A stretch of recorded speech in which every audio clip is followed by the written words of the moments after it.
And the reason is that we have that system one, revulsion, which exists and still exists in us, and it's a product of the time when we didn't know about germs, so we needed a mechanism to encourage us to avoid them.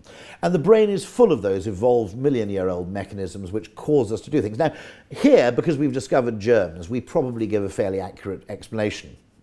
You know, poo is bad because of the risk of infection. Right. If you'd asked someone in the late 16th century, they would have said that it was sacrilegious or, you know, barbaric.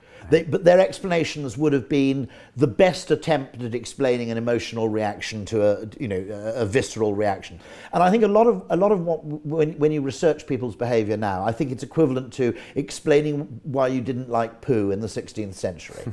So one of the things that fascinates me is things that people hate and they don't quite know why. And people really, really hate airport security. You probably fly quite a bit. I do, yeah. I'm guessing. The Yanks are getting better. Yeah, but marginally. But that business of going through the security line, people find disproportionately distressing. And to be honest, if you ask them why, they don't really know. Right. They'll come up with, well, it's humiliating, I don't, blah, blah, blah, blah. Now, interestingly, when I last went to Heathrow, and I don't know whether this is some good psychologists getting involved, you now, 6 of you, when you reach the front of the queue, 6 of you stand there in parallel against a table, and in your own time, you divest yourself of metallic objects into a tray, and put the laptop into the tray. Then when you're ready, and in any order you choose, you pick up your tray and put it on the conveyor belt, and it goes through the X-ray, and you walk through the machine that goes bing. Right. Now, what I immediately noticed is that is much less stressful than the previous system. There is an instinctive human thing, which is I don't want to look like a fool in front of a queuing crowd of people. So when I arrived at the front of the queue, when it was the standard system, where it was one at a time in order, I had the fear that I would mess up, forget my belt, forget my watch, look like an idiot in front of other people, and that was making me anxious.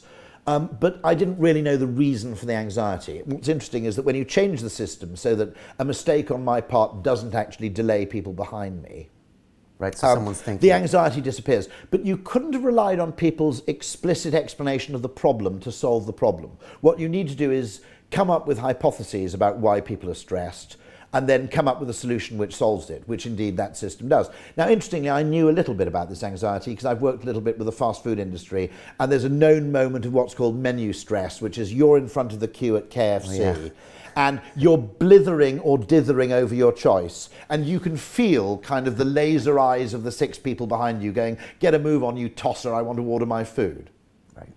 And so that, I find the whole thing very, very interesting because when you design an object, and this is the phrase I always use, the comparison I always use. When we design physical objects, okay, we design car steering wheels, the handle of that kettle over there, a mug.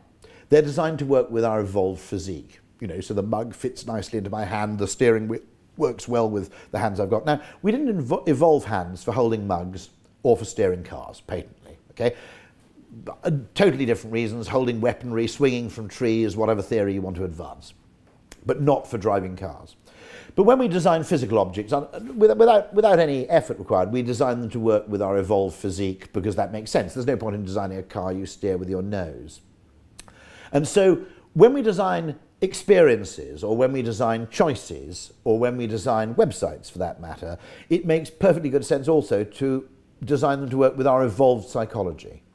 And what we, I think, sometimes do is we design products for what Richard Thaler calls econs, which is a completely imaginary species which has never existed, that probably wouldn't have survived had it sprung up by chance, which is that completely rational man, beloved of economic models, which would be, in my view, completely hopeless in any real-world situation. So you're saying a lot of people sell to the frontal lobe when they should really be thinking back so here. The frontal lobe, to be honest, it's probably our amygdala that keeps us alive most of the time, and the way in which Homo sapiens makes decisions is different to the way that Homo economicus, or the econ, as Thaler calls it, makes decisions. Okay. These aren't economists, these are just... I mean, Thaler coined this fantastic phrase, which, and someone else coined the phrase Homo economicus, which is the imaginary species of human that inhabits only economic models, but actually does not exist in the wild. You don't like economists much, do you? No, actually...